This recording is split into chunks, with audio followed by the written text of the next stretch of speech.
lawsuit, one line, and one man story. We'll tell you why the RTA is making changes to the oldest streetcar line in the world. An alternative to smoking has killed dozens across the country, and now it has happened here.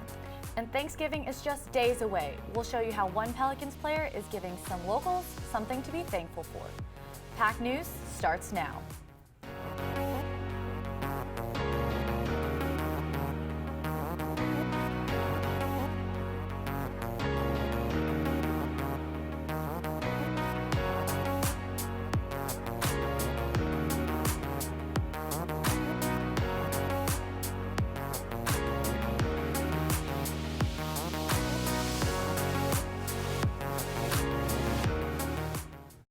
Vaping. It was supposed to be the new version of smoking, an alternative to using cigarettes.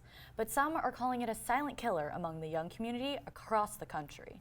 Today, we are learning more information about these deaths after Louisiana experienced its first. Shadira Moore joins us live with details. Shadira? Amy, the Louisiana Department of Health has confirmed the first death in the state caused by vaping-related lung injury. To put that in perspective for you, that's 1 out of the 42 reported deaths so far in the country. Now, the CDC is saying that a major factor in this is called a chemical component called vitamin E acetate, which is a thickening agent that's commonly found in vape cartridges that have been tampered with in some way. And the way this works is that the vitamin E acetate causes fluid to build up in the lungs, and experts are saying that this is what's making people sick. So experts are telling people to get with their medical professionals if they vape, if they smoke, and try to work out a treatment plan to get them to quit. And if people don't have access to these medical resources, then they can call a tobacco helpline, 1-800-QUIT-NOW. Back to you in the studio. Thanks, Shadira. Whether you like them raw or char-grilled, oysters are getting pulled off local menus. Restaurants are struggling to meet the high demand of oysters. Anam Siddiqui is live with more. Anam? I spoke with local seafood distributor Inland Seafood, who say people aren't buying oysters just because of the price. And restaurants told me the sacrifices they're having to make due to the oyster shortage. Just come off the heat, and all that remains to be done is the sauce. Oysters are one of New Orleans' favorites, but there are not enough oysters in the Gulf to go around. The opening of the Bonnie Carey Spillway in the summer brought large amounts of fresh water into the Gulf, causing oysters to die. And then this could be an annual situation where, I mean, who knows? It could be permanent, it could be a year, 2, 3 years. Local restaurants now have to purchase oysters out of state, which becomes pricey. One price, 2 quality, size. They tend to be much smaller.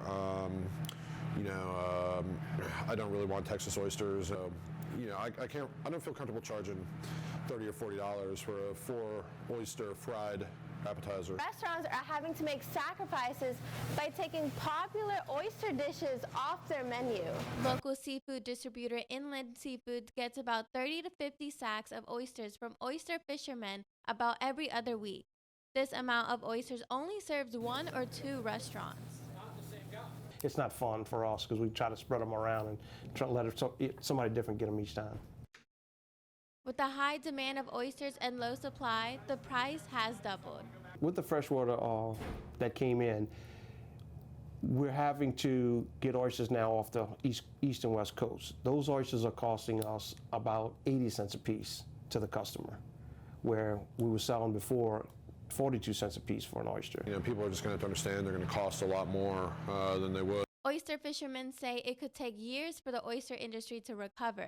In the meantime, if you plan to order oysters at a local restaurant, you should expect to pay more, and they may not be from Louisiana. Anam Siddiqui, PAC News. Inland Seafood says they predict in maybe 3 years, Gulf oysters will start to come back. In the meantime, they will continue to buy expensive oysters from the East Coast. Several streetcar stops along St. Charles Avenue have been closed for construction. Reporter Rose Wagner explains how a 2016 lawsuit encouraged change. Lane closures, building materials, and caution tape are dotted along the St. Charles streetcar line. But while the construction is forcing locals and tourists alike to reroute their travel with buses, These changes will actually allow more people to ride the rails. The city plans to renovate 6 stations on the St. Charles streetcar line over the next 2 months to make them compliant with the Americans with Disabilities Act. These changes will include a ramp and turnaround for wheelchair access and warning surfaces that alert people with visual impairments of street crossings. The city will also add 1 wheelchair-accessible streetcar to the line. This streetcar station on St. Charles and Jackson is the first to be renovated. Currently, a ramp is being built to make it ADA compliant, and these renovations are all thanks to a lawsuit dating back to 2016. Mitchell Miraglia and 2 other plaintiffs sued the city and RTA for a lack of accessibility on the St. Charles streetcar. Born with cerebral palsy, Miraglia has spent his life fighting discrimination and just trying to get around in the city he loves. I have a responsibility to make for sure to make it better for the generations to come. The current construction is thanks to a settlement Miraglia's attorney reached with the city. But Miraglia is focusing on the streetcar and what it will be like to have a whole new area of the city opened up to him. That's going to mean freedom. And the only word you can use for it is freedom. The city is currently updating the stations on St. Charles Avenue before beginning work at the 2 stations on Carrollton Avenue. They're hoping to finish construction within the next 2 months. Fishing is a lifestyle here in Louisiana, but lately fish are nowhere to be found. How one program is helping fix this problem. And coming up, find out how Drew Holiday is living up to his last name after this.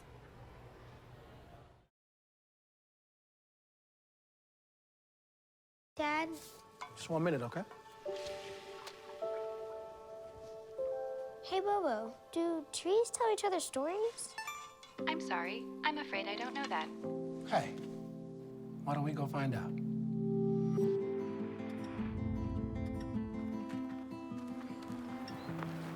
Listen.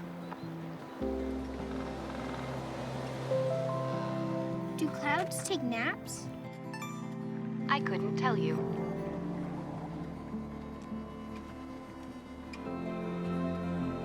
Can birds draw pictures? I don't have an answer for that.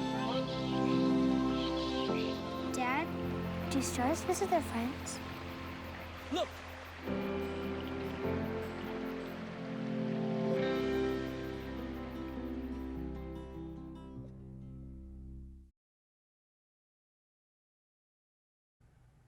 Fishing is a huge part of Louisiana culture, but the eroding mud bottoms in the Gulf of Mexico make it hard to find fish. The Louisiana Department of Wildlife and Fisheries and Shell Oil Company are working to increase fish habitats with the Artificial Reef Program.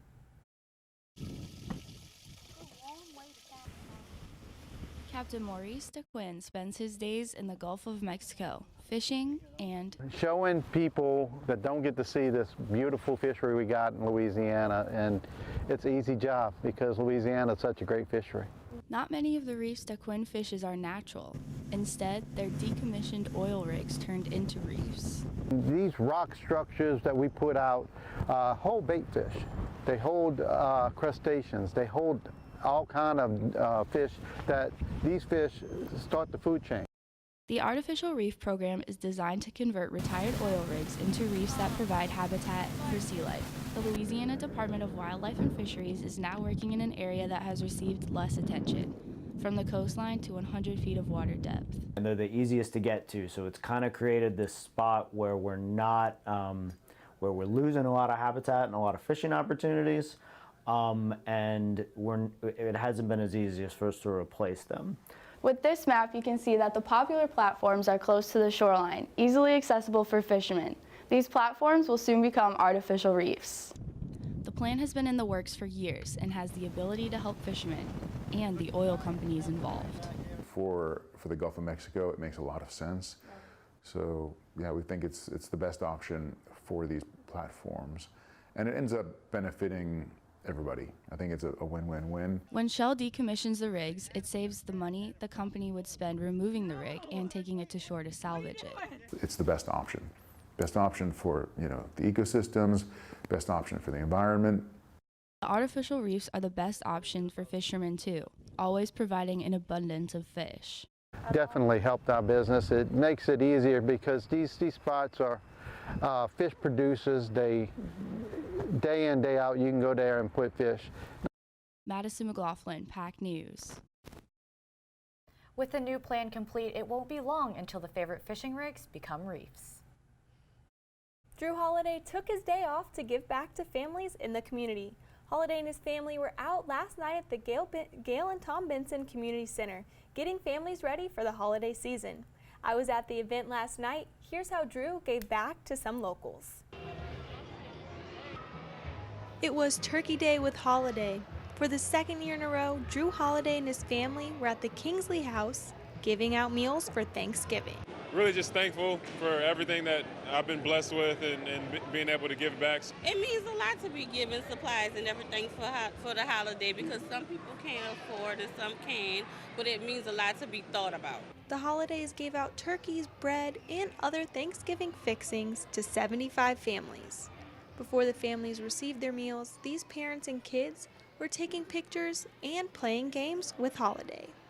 For Drew and I, this is the most important part about being an athlete and being able to give back to a city who supports us so much. Drew gives back this holiday season, setting an example for the community.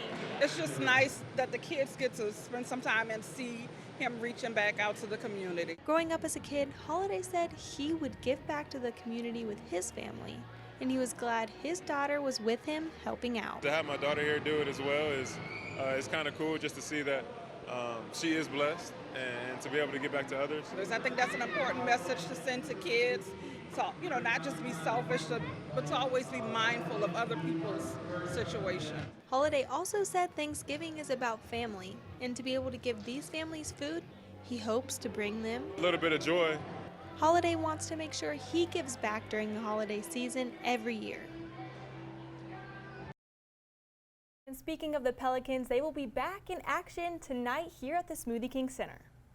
That's right, Jill. It was almost a winning weekend for Louisiana sports teams. We have all of that next. And the Saints are currently ranked #1 in the NFC South Division, and they take on the Carolina Panthers at home this weekend. I'll have the details you need to know about the game coming up. Me and my boy Matt had it good. He had catnip that was off the hook.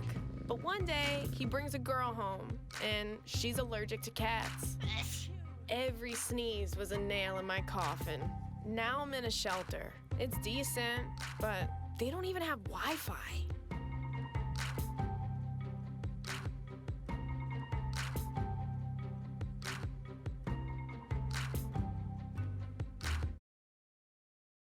Hello, I'm RoSha'e Gibson, and this is Wolfpack Sports.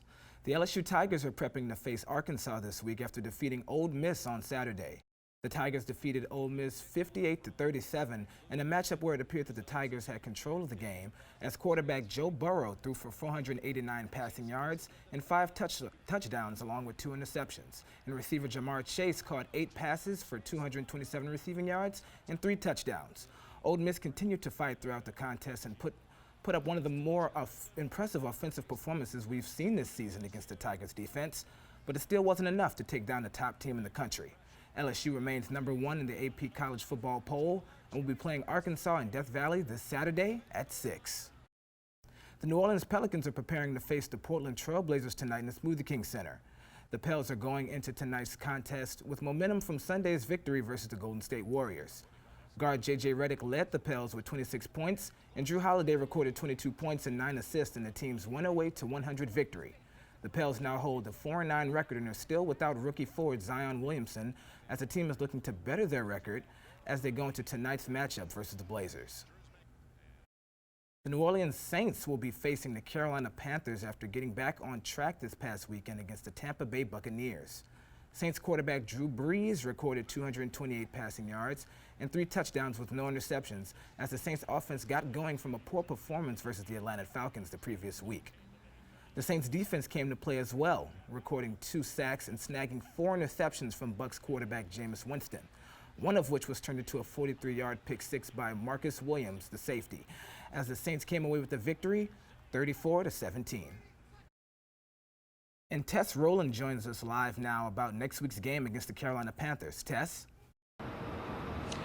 The Carolina Panthers are coming off their worst loss of the season, losing 29-3 against the Atlanta Falcons. Star quarterback Cam Newton has been sidelined for the rest of the season, leaving the team to rely on Kyle Allen, which has produced mixed results. If the Saints defense could be as proactive and disruptive as they were against Jameis Winston and the Tampa Bay Buccaneers, a game in which they had 4 interceptions, sacked Winston twice, hitting him a dozen other times, then they are sure to take advantage of Allen, who has been prone to make mistakes with the game on his shoulders. As both teams know, in the NFL, nothing is guaranteed, meaning an intense week of practice and preparation lies ahead of them. Live at the Superdome, I'm Tess Rowland, PAC Sports. Thank you, Tess. And once again, the Black and Gold will be back in action this Sunday in the Mercedes-Benz Superdome at noon. Amy and Jill? Thanks, Ro. Well, remember when you were younger and wrote letters to Santa? Well, you still can. Up next, how one company is taking on the holiday tradition and making it a national thing. I'll be right back. Hi! You think you're probably sober? Yeah. But you're thinking about taking the back roads home, just in case. If you're probably sober, then why would you do that?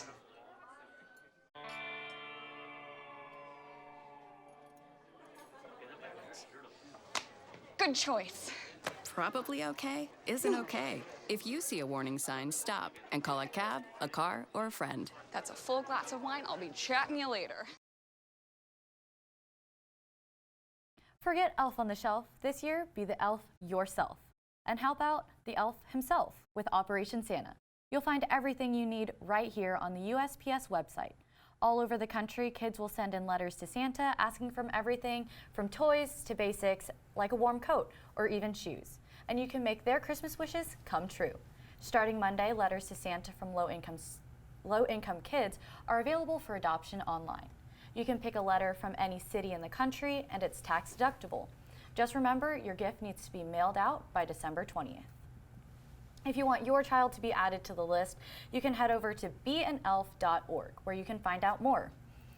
I love the holiday season, and I think it puts everyone in such a great mood, and it's all cold outside, so you want to snuggle up and watch cozy movies. Oh, I love it. I get to hang out with my family. I'm going back home, so I'm super excited for that. Same. It's always good. You know, you have the food, the family, the food. The food is always the best part. Always the best part, definitely. All right. Well, thank you so much for watching PAC News. Have a great day.